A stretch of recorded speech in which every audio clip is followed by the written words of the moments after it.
यदि आप चाहते हैं कि सामने वाला आपके प्रभाव में आ जाए, प्रभाव में आना अर्थात एक सामान्य सा शब्द कि वह आपके वश में हो, वह आपकी मुट्ठी में हो। आप जो चाहें वैसा वो करे, आप जो सोचे वैसा वो सोचे, और परिणाम जो आप चाहते हो उसे उस परिणाम को लाने के लिए वह कार्य करे, अर्थात सामने वाला आपका गुलाम हो जाए।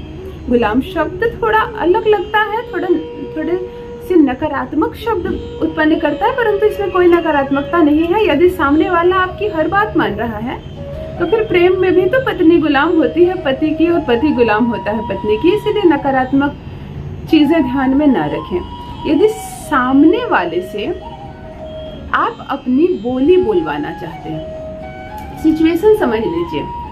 यदि आपके घर में, आपके ससुराल में सभी अच्छे हैं, सास थोड़ी झगड़ालू है, इतने झगड़ालू है कि आपका दाम्पत्य जीवन बिगड़ता जा रहा है उनके झगड़ालूपन से, तब आप यह प्रयोग कर सकते हैं। वह सुधर जाएंगी, वो मीठी बोली बोलने लगेंगी, वह आपके प्रति किसी को भड़काएंगी नहीं। बात समझ में आई?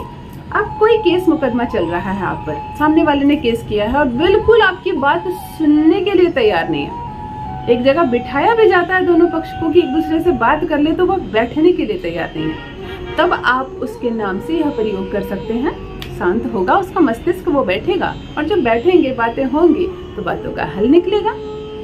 मेरी बात समझ में आ गई? यानी सामने वाले के मस्तिष्क को यदि आप अपने घर में बैठे बैठे कंट्रोल करना चाहते हैं। एक और सकारात्मक बात सोचिए, यदि आप सच्चे हृदय से किसी लड़की से प्रेम करते हैं, या आप लड़की हैं किसी लड़के से सच्चा प्रेम करते हैं, आप उसके साथ विवाह के सूत्र में बंधना चाहते हैं, प्रेम वह भी करता है आपको पर असमंजस में है, इजहार कर दिया है परंतु अपने घर में आपके लिए बात ही नहीं करता, वह इस रिश्ते को खुलकर लोगों के सामने बोल ही नहीं रहा, जबकि हाथ थामने की बारी है और जन्म जन्मांतर तक साथ निभाने की बात है, परंतु वह खुलकर बोल ही नहीं पा रहा। बार बार आपको यह कह रहा, रुको ना थोड़ी देर और, कुछ दिन और रुको, मैं समय निकलने पर बोलूंगा, अभी सही समय नहीं आया। यदि यह कहकर बार बार टाल रहा है, तब आप यह प्रयोग कर सकते हैं। इस रिश्ते को कुछ दिनों में ही वह परिणय सूत्र में बांधने की मुहर सामने से लगाएगा। यदि सामने वाला हिचक रहा है आपसे अपने हृदय की बात बोलने के लिए, सिर्फ आपने कहा है और वो जवाब ही नहीं दे रहा, तब करें यह प्रयोग। सामने से आएगा और उसके दिल में जो है सार्थक जवाब देगा आपको। अर्थात आप घर में बैठे बैठे सामने वाले के मस्तिष्क को कंट्रोल कर सकते हैं, अपने वश में पूरी तरह कर सकते हैं, यहाँ तक कि उसके मस्तिष्क में यदि आपके प्रति कुछ नकारात्मक बातें, नकारात्मक विचार चल रहे हैं, तो वह भी समाप्त हो जाएगा, वह सुधर जाएगा, संवर जाएगा और बिल्कुल मधुर संबंध बनेगा उसका आपके साथ। यह दिव्य प्रयोग है। जान लीजिए प्रथम मैं कौन हूँ। नमस्कार दोस्तों, मैं हूँ खुशबू सिंह। बहुत स्वागत, बहुत अभिनंदन करती हूँ आप सबका अपने YouTube चैनल एस्ट्रो खुशबू सिंह में। कैसे हैं आप, कैसे हैं आपके घर में सब? मेरे कमेंट सेक्शन में अवश्य लिखें, और मेरे कमेंट सेक्शन में एक बार ओम नमः शिवाय जरूर लिखें। जो भी नए भाई बहन चैनल पर पहली बार आए हो, चैनल को सब्सक्राइब अवश्य कर लें। ऐसे ऐसे उपाय बताती हूँ, किस्मत बदल जाती है आपकी।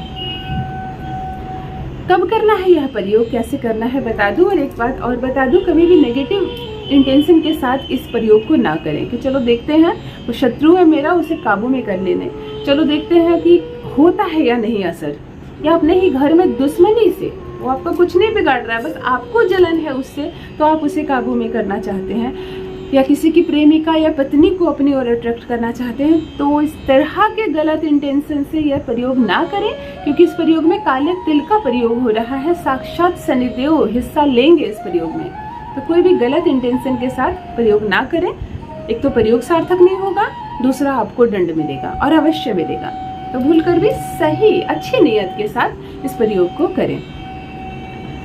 किसी भी माह के कृष्ण पक्ष के शनिवार के दिन यह प्रयोग करना है। ध्यान रहे, शुक्ल पक्ष में मैं हर प्रयोग बताती हूँ, यह आपको कृष्ण पक्ष के शनिवार को करना है।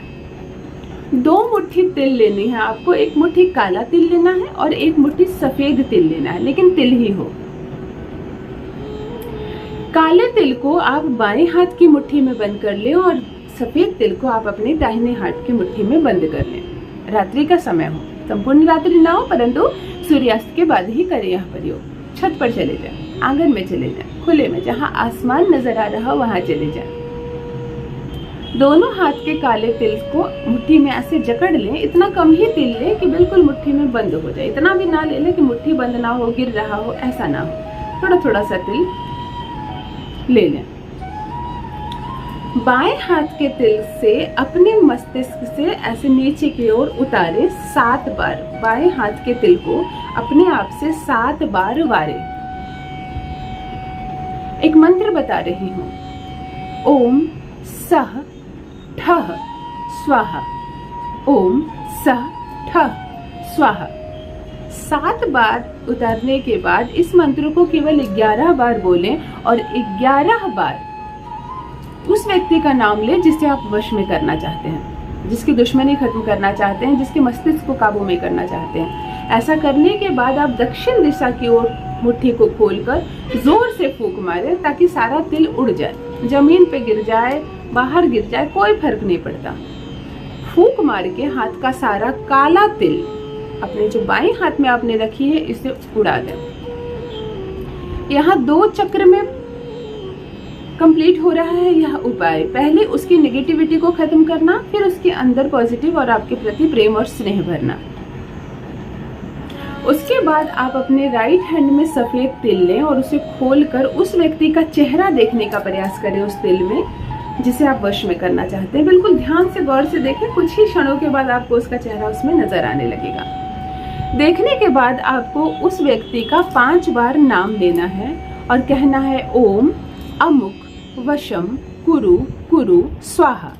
इस मंत्र को 11 बार जप करें। बस इतना करने के बाद इस तिल को भी आप दक्षिण दिशा की ओर, जैसे आपने काला तिल किया वैसे ही आपको सफेद तिल को भी फेंक देनी है। मित्रों, आपको सिर्फ इतना करना है। इतना करने के बाद सिर्फ प्रथम प्रयोग से ही आप असर देखेंगे कि सामने वाले का मस्तिष्क आपके काबू में आ गया है। आप सामने वाले से अपनी बोली बुलवा सकते हैं। यदि कोई केस मुकदमा चल रहा हो तो वह सामने से बैठेगा और इसे समाप्त करेगा। यदि कोई लड़की को नहीं मान रही शादी के लिए तो वह सामने से आकर शादी के लिए हाँ करेगी। आप जो चाहते हैं, जो आपके मस्तिष्क में है, वह सामने वाले की जुबान पर होगा। ऐसा अद्भुत है, ऐसा दिव्य है, ऐसा चमत्कारिक है यह प्रयोग। कहते हैं एक साधारण से शब्द में कि सामने वाला गुलामी करेगा आपकी। तो अवश्य करें यह दिव्य प्रयोग। और क्या अनुभव किया इस प्रयोग के बारे में आप मेरे कमेंट सेक्शन में अवश्य साझा करें। बस मित्रों, आज के लिए इतना ही। बहुत बहुत धन्यवाद।